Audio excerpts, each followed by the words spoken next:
Assalamualaikum warahmatullahi wabarakatuh. Oke, eh, pada video ini saya akan menyampaikan beberapa materi dari materi pokok, yaitu tentang etika bisnis. Ya, ini ya.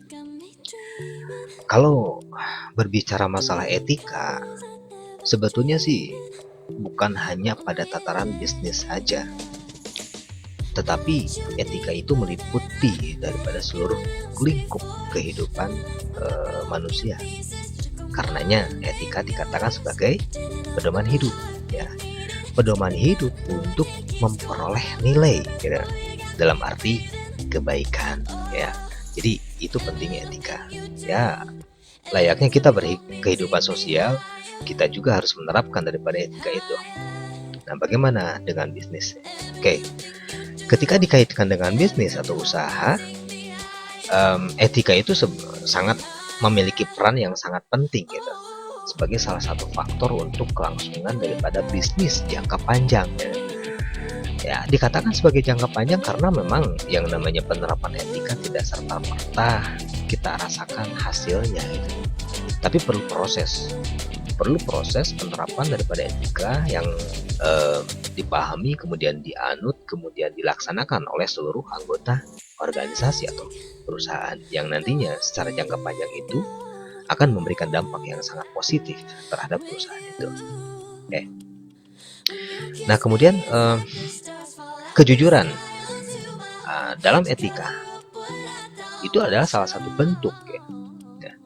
Kita jujur dalam bisnis, ya, memberikan produk yang berkualitas dan sebagainya, itu adalah salah satu bentuk daripada etika, ya. Kemudian menghargai pesaing atau kompetitor, itu juga merupakan salah satu bentuk daripada etika bisnis, ya.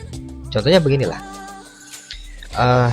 suatu saat saya belanja buku di toko buku Palasari. Nah, teman-teman juga pasti pernah ke sana, ya, melihat hiruk pikuknya banyaknya penjual buku di sana yang memang menjual buku yang sama juga, tapi mereka saling menghormati, mereka saling mengisi, gitu. Nah, tidak saling menjelekan, gitu. Mereka menjalankan itulah di mana mereka menjalankan etika bisnis dengan baik, ya. Harganya murah, terjangkau lah oleh kita, itu ya. Walaupun bekas, tapi masih bisa kita baca, masih bisa kita pakai, gitu ya. Jadi harga murah tidak murahan, gitu ya. Ya, seperti itu yang sering kita dengar dan sering kita bilang. Oke. Nah, kemudian contoh lainnya apalagi sebelum kita masuk materi, ya. Contoh lainnya misalnya salah satu perusahaan penerbangan lah, katakanlah. Mereka mengurangi harga tiket pesawat, ya. Maksudnya apa? Untuk meraih konsumen tentunya. Tetapi mereka mengurangi standar keamanan pesawat, ya. Standar keamanan pesawat yang permohonannya itu diajukan oleh pilot. Karena kan pilot yang memahami, ya. Ketika pesawat misalnya diterbangkan ada permasalahan dan sebagainya, mereka catat kemudian ajukan kepada perusahaan. Nah, tapi kenyataannya misalnya, ya, katakanlah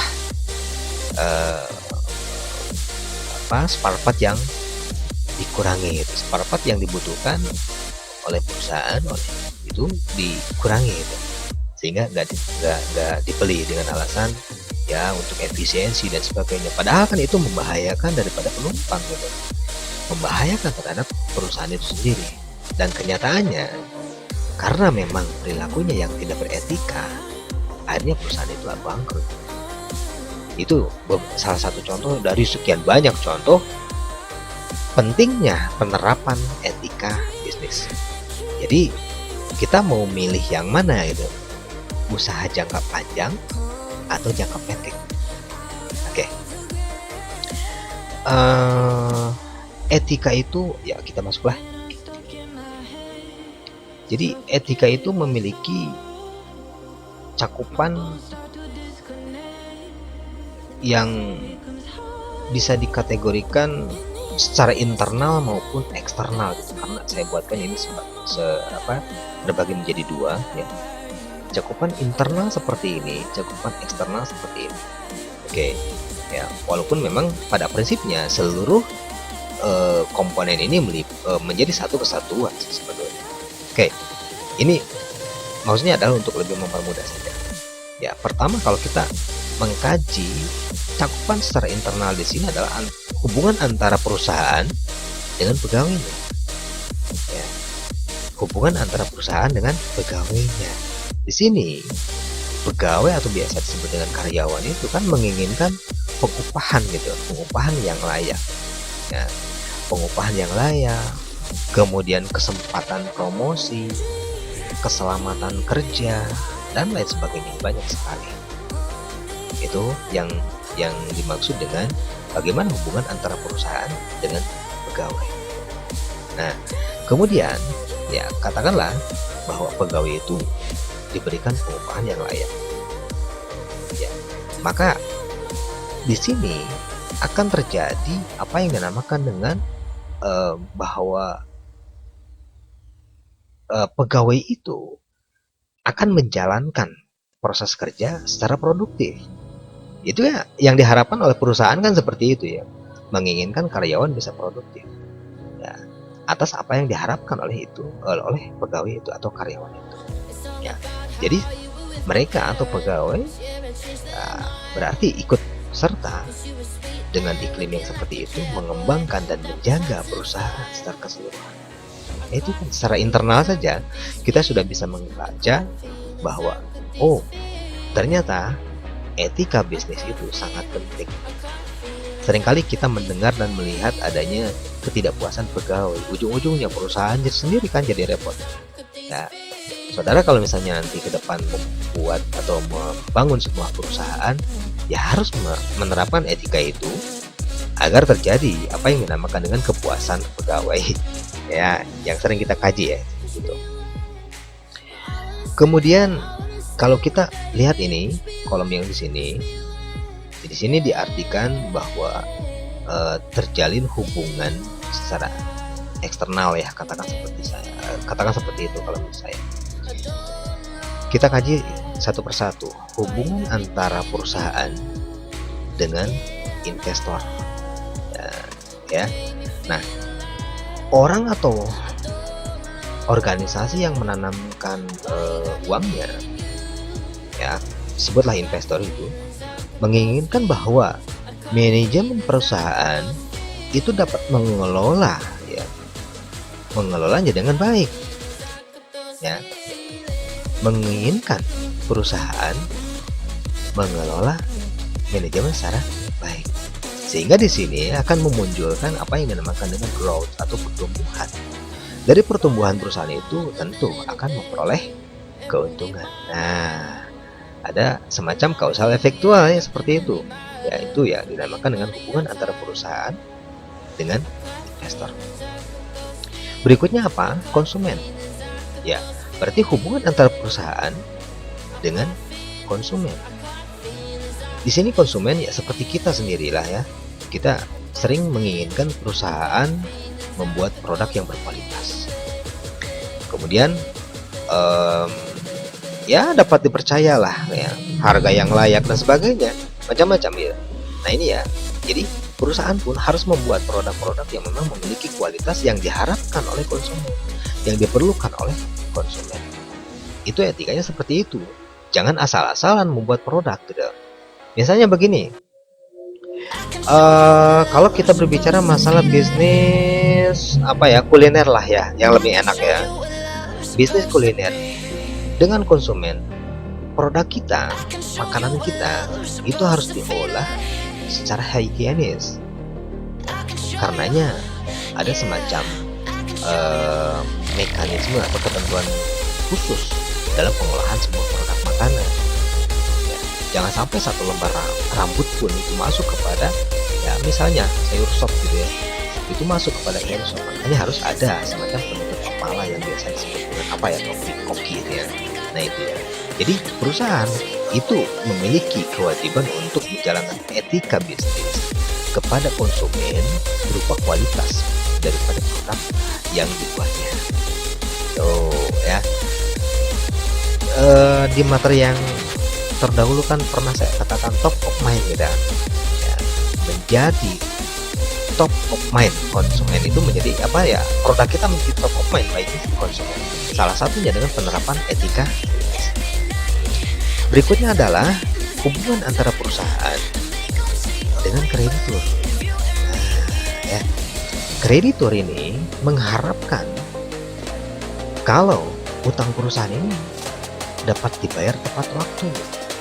Nah, selain itu, kreditur pun menginginkan bahwa perusahaan ini membuat laporan keuangan yang teratur gitu, ya, serta dapat dipercaya. Nah, misalnya beginilah, tentang pengadaan barang dan jasa, ya, misalnya memerlukan pembelian kompor misalnya, ya, walaupun kecil, tapi jangan di markup lah ya. Kalau harganya normalnya misalnya 100.000 ya, tertulislah 100.000 dan sebagainya. Nanti kreditur itu melihat, oh iya, memang apa ya, pengeluaran daripada perusahaan itu ada seperti apa adanya, nyata adanya, gitu ya. Oke, ini antara hubungan antara perusahaan dengan kreditur. Oke, kalau misalnya perusahaan mampu memberikan pembayaran tepat waktu, laporan keuangan yang rapi, teratur, ya, kemudian memang bisa dipercaya, suatu saat memerlukan bantuan daripada pihak kreditur itu, ya mudah lah, gitu, bisa dipercaya kembali. Nah, seperti itu timbal baliknya. Ya, kemudian hubungan yang berikutnya adalah dengan kompetitor. Di sini diharapkan adanya iklim, ya, iklim persaingan yang baik. Ya, tidak merugikan lah ya, tidak merugikan dan tidak menghancurkan pihak lain. Kita misalnya perusahaan kita ya, ada nih pesaing ya, janganlah menghancurkan pesaing kita dengan hal-hal yang tidak perlu, gitu ya. Jadi tetap harus menjaga, walaupun memang itu adalah sifatnya persaingan seperti apa yang saya sampaikan tadi mengenai apa ya, pasar buku gitu ya, seperti tadi. Iyalah, silakanlah oleh saudara lihat ya proses usaha buku di Palasari seperti itu contohnya, atau di pasar sandang di kita itu juga banyak ya, orang menjual pakaian yang sama tapi mereka tidak saling menjelekkan, gitu. Baik aja mereka hubungan itu ya. Oke ya, jadi hubungan-hubungan tersebut di sini bisa terjalin dengan baik ketika etika ini diterapkan oleh seluruh organisasi. Jadi bukan mutlak aja dari perusahaan aja, tapi harus ada semacam etika yang juga diterapkan oleh pihak yang lain. Oke, berikutnya adalah, nah, apa saja sih sebetulnya faktor yang dapat mempengaruhi etika gitu. Ya, berarti dalam hal ini adalah etika ini bisa menjadi baik, bisa menjadi buruk, gitu ya. Bukan berarti yang negatifnya saja, tapi dengan etika juga kita akan memperoleh sesuatu yang yang pertama adalah culture difference. Jadi di sini setiap daerah itu memiliki perbedaan budaya. Ada kalanya yang mewajarkan gitu kan, mewajarkan penyogokan, upeti, komisi, dan lain-lain lah, yang bentuknya bisa berbeda-beda, bisa dalam bentuk uang, bisa dalam bentuk barang, bisa dalam bentuk janji juga bisa ya, janji jabatan dan sebagainya. Mohon maaf kalau misalnya dalam masa-masa kampanye ya, seringkali kan seperti itu, kita sering mendengar sesuatu hal yang kurang bagus, yang tidak beretika, yaitu ada sesuatu yang dinamakan dengan culture difference ya. Setiap daerah ada yang seperti itu, tapi ya ada juga sih beberapa daerah yang dimana permasalahan penyogokan atau biasa dengan katakanlah nepotisme itu memang sudah dijauhi. Nah, ini yang bisa kita lihat beberapa daerah mungkin ya seperti itu. Ya, silakan saudara carilah ya, saudara cari di mana tingkat daripada korupsi, nah KKN ya, itu sangat rendah. Kalau nggak salah negara Denmark kalau salah ya. Saya pernah membacanya, persentasenya cukup kecil gitu, walaupun tidak sampai 0%, tapi masih ada juga proses nepotisme di antaranya, tetapi di sana sangat sedikit sekali. Oke.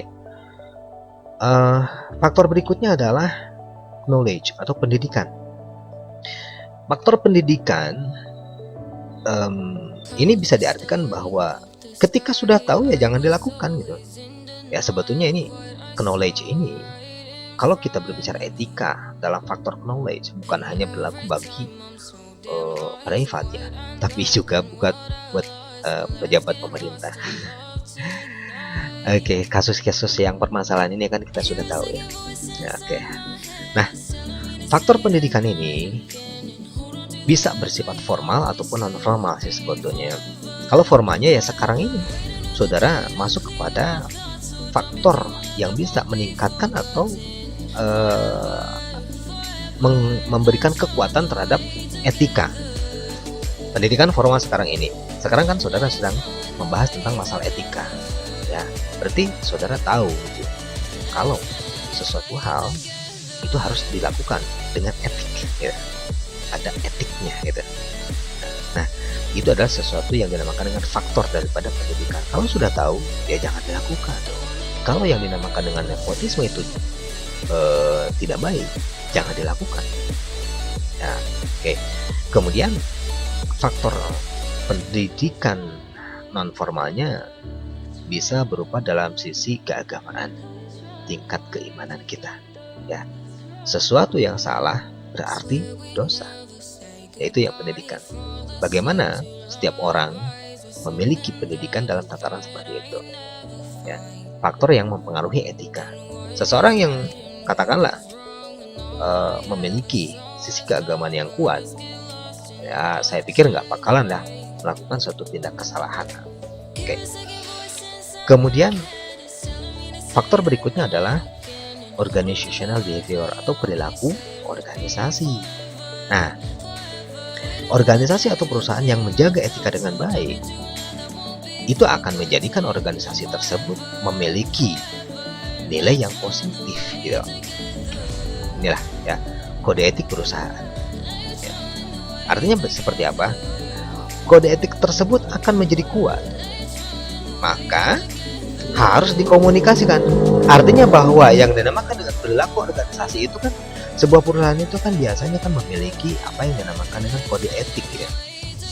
Nah, kode etik misalnya begini kode etiknya, utamakan pelayanan kepada konsumen. Ya, kode etiknya kan seperti itu. Utamakan pelayanan kepada konsumen. Oke, ya. Kemudian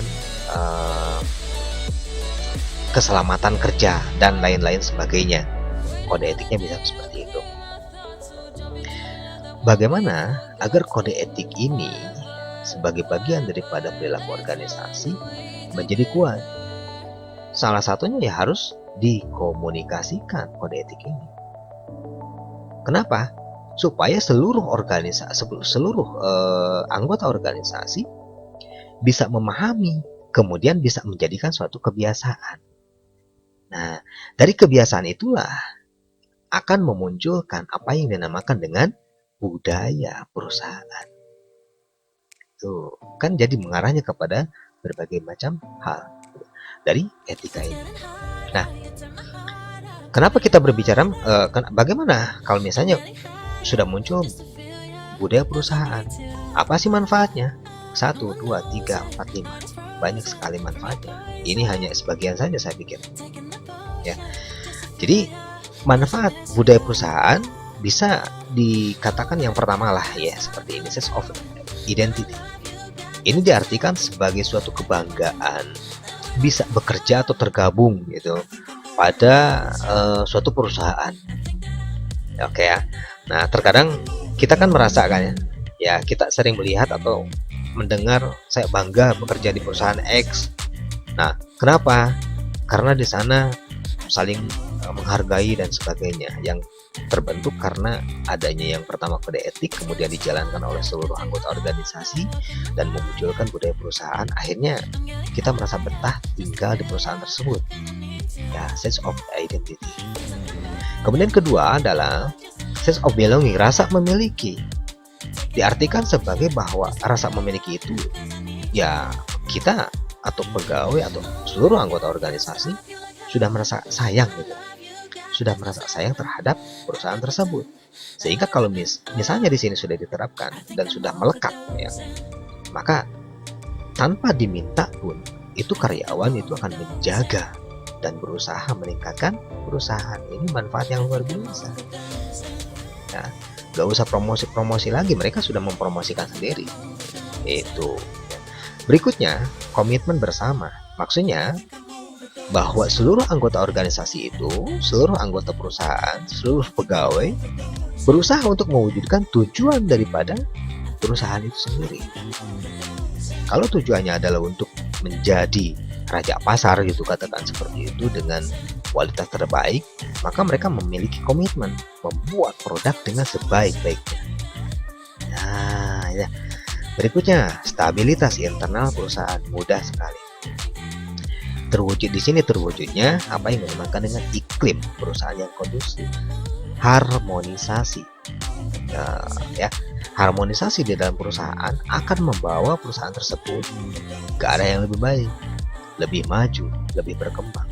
Karena di dalamnya tidak terjadi pergesekan, ya, pertentangan dan lain sebagainya. Ya, stabil aja perusahaan itu terus berjalan. Ya, dan yang terakhirnya adalah tentu dengan kuatnya daripada budaya perusahaan ini akan menjadikan pembeda dengan perusahaan lain. Ya, gitu ya. Akan menjadikan pembeda daripada perusahaan lain. Nah, contoh-contoh penerapan budaya perusahaan seperti apa sih? Banyak sekali ya. Oke. Yang saya ketahui tentang perusahaan atau budaya perusahaan sepatu Nike. Nah, perusahaan Nike itu membudayakan pada satu hari ya kepada seluruh karyawannya untuk memakai sepeda dengan memakai sepatu Nike-nya itu. Sebetulnya itu banyak manfaat dari budaya tersebut. Pertama, budaya sehatnya. Kedua adalah bagaimana kualitas daripada sepatu Nike itu. Apakah memang memiliki kualitas yang baik atau tidak?